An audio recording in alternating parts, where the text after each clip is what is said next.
BNP নেতা ইশরাক হোসেনকে ঢাকা দক্ষিণ সিটি কর্পোরেশনের মেয়র হিসেবে শপথ পড়ানোর দাবিতে নগর ভবনের সামনে চলছে ব্লকেট কর্মসূচি। এ নিয়ে টানা ষষ্ঠ দিনের মতো বিক্ষোভ করছেন তার কর্মী সমর্থকরা। সকাল থেকে রাজধানীর গুলিস্তানে নগর ভবনের সামনে জড়ো হন নেতাকর্মীরা। সড়ক অবরোধ করে ইশরাক হোসেনকে মেয়র হিসেবে শপথ পড়ানোর দাবিতে বিভিন্ন স্লোগান দেন তারা।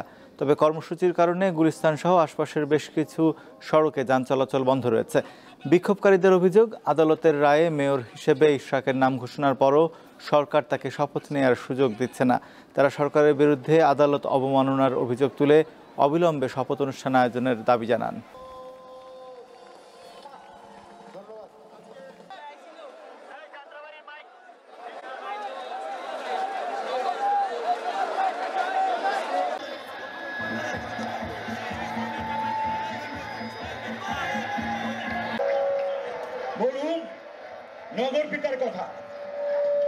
ওয়ালটন বিএলডিসি ফ্যান খরচ বাঁচে 65% পর্যন্ত। ওয়ালটন বিএলডিসি ফ্যান ছড়ায় স্বস্তির সবুজ হাওয়া।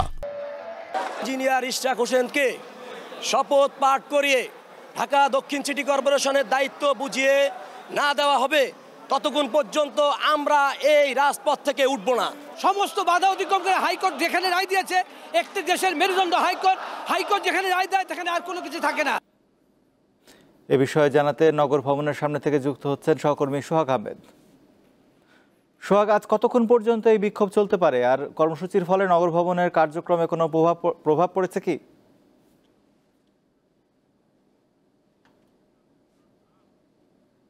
ঘোষণা অনুযায়ী তারা সকাল 9টা থেকে বিকেল 5টা পর্যন্ত এই কর্মসূচি তারা পালন করবে।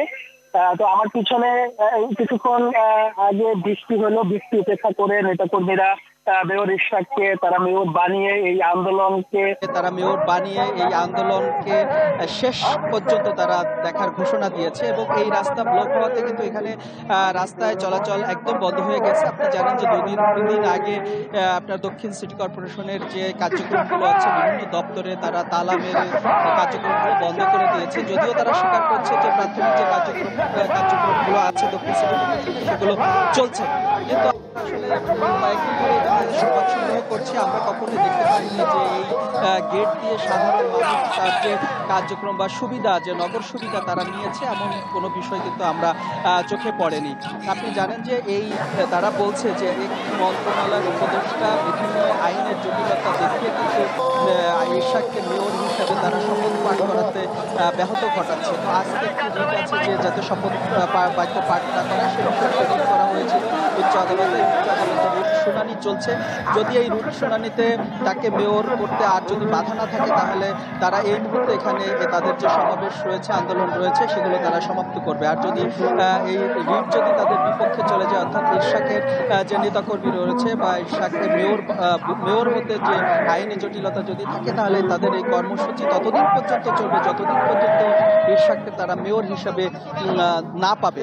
এটি কিন্তু আন্দোলনরত যারা সমন্বয়ক তাদের সঙ্গে আমরা কথা বলেছি, তারা আমাদেরকে জানিয়েছে। আর একটি বিষয় আপনাকে বলি, তাদের এই আন্দোলন কিন্তু প্রতিদিন এক এক ধরনের আন্দোলন তারা করছে, কিন্তু তারা সড়ক যে বন্ধ রাখা সেই সড়ক কিন্তু তারা বন্ধ রেখে সমস্ত আন্দোলন করছে। এর আগে আমরা দেখলাম সচিবালয় প্রস্তাব সহ বিভিন্ন এলাকা থেকে তারা গণমুক্তির বিক্ষোভ কিন্তু তারা করেছে। এখন আমরা আসলে 5টার পরে বোঝা যাবে যে আসলে তারা কি নতুন করে কর্মসূচি দেয়, সে অবস্থায় আমাদেরকে অপেক্ষা করতে হবে। রাজীব।